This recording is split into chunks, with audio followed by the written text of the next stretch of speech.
What is the number one killer in the United States right now? Do you know? No, it is not cancer, stroke, diabetes, accidents, or Alzheimer's. It is heart disease, which killed 652,486 people in 2004 alone. That is 1,788 people who died every day of heart disease in 2004. There were 2,397,615 deaths in 2004, and heart disease accounted for 27% of these deaths. This is more than a quarter of all deaths in the U.S. One of every four people will die of a heart disease-related complication. Heart disease does not vary from state to state. In every U.S. state, heart disease is either the number one killer or the second leading killer. Heart disease is killing millions worldwide. Heart disease killed 16.7 million in 2002, and by 2030 is expected to kill 23.3 million.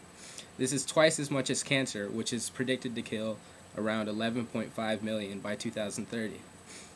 Heart disease does not discriminate races or ethnicities either. Heart disease is the leading cause of death for American Indians, Alaska Natives, blacks, Hispanics, and whites. For Asians and Pacific Islanders, cancer is the leading cause with 26.1%, although heart disease is very close with 26%. Heart disease is a term used to describe the various problems that affect the heart's ability to pump blood effectively. Some are born with the heart disease. This is known as congenital heart disease. But most cases develop later in life. Some general symptoms of heart disease are irregular heartbeats,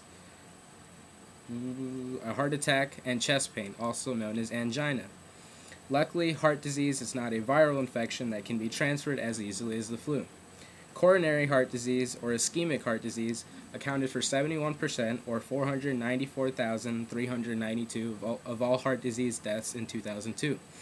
Worldwide, coronary heart disease kills more than 7 million people each year. In 2006, heart disease is projected to cost more than in 2006, heart disease cost more than $258 billion, including healthcare services, medications, and lost productivity. Studies among people with heart disease have shown that lowering high blood cholesterol and high blood pressure can reduce the risk of dying of heart disease or having a non-fatal heart attack, or needing heart bypass surgery or angioplasty. And angioplasty is just when you stick a tube into the artery, and then a balloon will expand the artery so that blood can pump effectively and through it into your hearts and organs in any area. Studies among people without heart disease have shown that lowering high blood cholesterol and high blood pressure can reduce the risk of developing heart disease. Education is also important in treating heart disease because many do not know the complete symptoms of a heart attack and why it is caused. Overall, increased funding for medical services and medicine and education, and increased education, can lower the number of heart disease-related deaths worldwide and locally.